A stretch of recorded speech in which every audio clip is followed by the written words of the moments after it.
మహాభారతంలోని వనపర్వంలో ఈ యక్ష ప్రశ్నల ఘట్టం వస్తుంది. ఎవరడిగారు? ఈ ప్రశ్నలను అడిగింది సాక్షాత్తు యమధర్మరాజు. ఆయన ఒక యక్షుడి రూపంలో వచ్చి ఈ ప్రశ్నలను అడిగాడు. అందుకే వీటిని యక్ష ప్రశ్నలు అని అంటారు. ఎందుకడిగారు? పాండవులు వనవాసం చేస్తున్న సమయంలో ఒకసారి వారికి తీవ్రమైన దాహం వేస్తుంది. నీటికోసం వెతుకుతూ సహదేవుడు, నకులుడు, అర్జునుడు, భీముడు ఒక సరస్సు దగ్గరకు వెళతారు. నియమం: ఆ సరస్సు దగ్గర ఉన్న యక్షుడు నా ప్రశ్నలకు సమాధానం చెప్పకుండా ఈ నీటిని తాగకూడదు అని హెచ్చరిస్తాడు.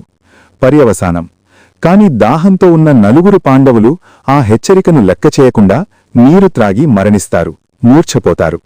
ధర్మరాజు విజ్ఞత: చివరగా వచ్చిన ధర్మరాజు తన తమ్ముళ్ల పరిస్థితి చూసి దుఃఖిస్తాడు. అప్పుడు యక్షుడు ప్రత్యక్షమై తిరిగి అదే హెచ్చరిక చేస్తాడు. ధర్మరాజు శాంతంగా ఆ ప్రశ్నలన్నింటికీ సమాధానం చెప్పడానికి అంగీకరిస్తాడు. యక్ష ప్రశ్నలు, ధర్మరాజు జవాబులు. సూర్యుణ్ణి ఉదయింపచేయువారెవరు? బ్రహ్మ. సూర్యుని చుట్టూ తిరుగువారెవరు? దేవతలు.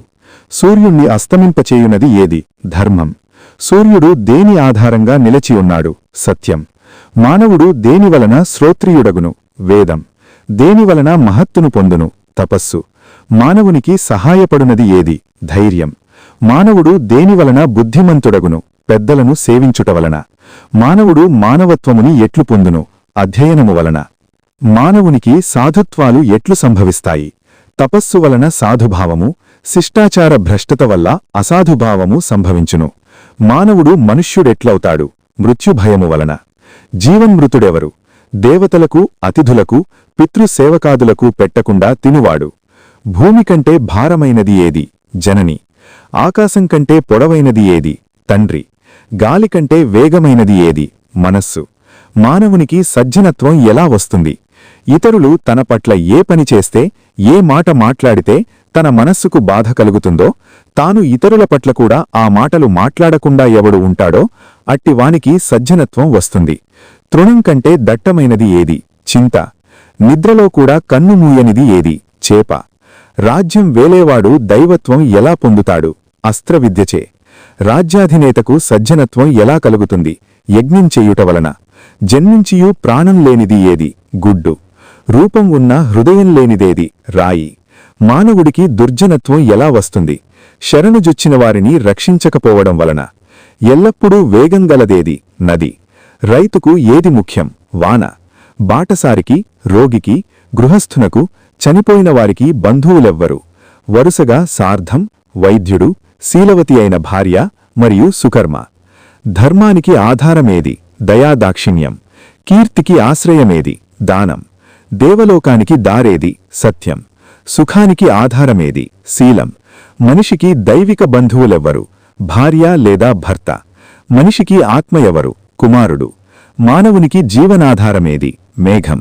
మనిషి దేనివల్ల సంతోషించును? దానం. లాభాల్లో గొప్పదేది? ఆరోగ్యం. సుఖాల్లో గొప్పదేది? సంతోషం. ధర్మాల్లో ఉత్తమమైనదేది? అహింస. దేన్ని నిగ్రహిస్తే సంతోషం కలుగుతుంది? మనస్సు. ఎవరితో సంధి శిథిలమవ్వదు? సజ్జనులతో. ఎల్లప్పుడూ తృప్తిగా పడియుండునదేది? యాగకర్మ. లోకానికి దిక్కెవరు? సత్పురుషులు. అన్నోదకాలు వేనియందు ఉద్భవిస్తాయి? భూమి, ఆకాశములందు. లోకాన్ని కప్పి ఉన్నది ఏది? అజ్ఞానం. శ్రాద్ధవిధికి సమయమేది? బ్రాహ్మణుడు వచ్చినప్పుడు. మనిషి దేన్ని విడిచి సర్వజనాధరణీయుడు, శోకరహితుడు, ధనవంతుడు, సుఖవంతుడు అగును? వరుసగా గర్వం, క్రోధం, లోభం, తృష్ణ విడిచినచో. తపస్సు అంటే ఏమిటి? తన వృత్తి ధర్మం ఆచరించడం. క్షమ అంటే ఏమిటి? ద్వంద్వాలు సహించడం. సిగ్గు అంటే ఏమిటి? చేయరాని పనులంటే జడడం. సర్వధని అనదగువాడెవడు? ప్రియాప్రియాలను, సుఖదుఖాలను సమంగా ఎంచువాడు. జ్ఞానమంటే ఏమిటి? మంచి చెడ్డల్ని గుర్తించగలగడం. దయ అంటే ఏమిటి? ప్రాణులన్నింటి సుఖం కోరడం. ఆర్జవమంటే ఏమిటి? సదా సమభావం కలిగి ఉండడం. సోమరితనమంటే ఏమిటి? ధర్మకార్యములు చేయకుండుట. దుఃఖమంటే ఏమిటి? అజ్ఞానం కలిగి ఉండడం. ధైర్యమంటే ఏమిటి? ఇంద్రియ నిగ్రహం. స్నానమంటే ఏమిటి? మనసులో మాలిన్యం లేకుండా చేసుకోవడం. దానమంటే ఏమిటి? సమస్త ప్రాణుల్ని రక్షించడం. పండితుడెవడు? ధర్మం తెలిసినవాడు. మూర్ఖుడెవడు? ధర్మం తెలియక అడ్డంగా వాదించేవాడు. ఏది కాయం? సంసారానికి కారణమైంది. అహంకారమంటే ఏమిటి? అజ్ఞానం. డంభమంటే ఏమిటి? తన గొప్ప తానే చెప్పుకోవటం.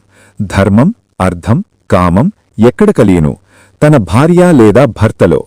నరకం అనుభవించేవారెవరు? ఆశపెట్టి దానమివ్వనివాడు. వేదాల్ని, ధర్మశాస్త్రాల్ని, దేవతల్ని, పితృదేవతల్ని ద్వేషించేవాడు. బ్రాహ్మణత్వం ఇచ్చేది ఏది? ప్రవర్తన మాత్రమే.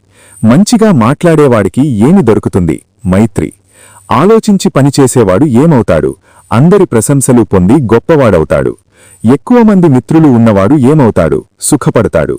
ఎవడు సంతోషంగా ఉంటాడు? అప్పులేనివాడు, తనకున్నదానిలో తిని తృప్తి చెందేవాడు. ఏది ఆశ్చర్యం? ప్రాణులు ప్రతిరోజూ మరణిస్తూ ఉండడం చూస్తూ మనిషి తానే శాశ్వతంగా ఈ భూమిమీద ఉండిపోతాననుకోవడం. లోకంలో అందరికన్నా ధనవంతుడెవరు? ప్రియయూ అప్రియయూ, సుఖమూ దుఃఖమూ మొదలైన వాటిని సమంగా చూసేవాడు. స్థితప్రజ్ఞుడని ఎవరినంటారు? నిందాస్తుతులందు, శీతోష్ణాదులందు, కలిమిలేములందు, సుఖదుఃఖాదులందు సముడై లభించిన దానితో సంతృప్తుడై ఉన్నవాడు. ధర్మరాజు యొక్క ధర్మనిరతిని, విజ్ఞతను మరియు ఓర్పును పరీక్షించడానికి యమధర్మరాజు ఈ పరీక్ష పెడతాడు. జ్ఞానబోధ చేయడం, లోకానికి ధర్మం, నీతి మరియు జీవిత పరమార్థాన్ని వివరించడం ఈ సంవాదం వెనుక ఉన్న అసలు ఉద్దేశం. చివర్లో ధర్మరాజు ఇచ్చిన సమాధానాలకు సంతృప్తి చెందిన యమధర్మరాజు తన నిజరూపాన్ని చూపి పాండవులందరినీ బతికించి ఆశీర్వదిస్తాడు.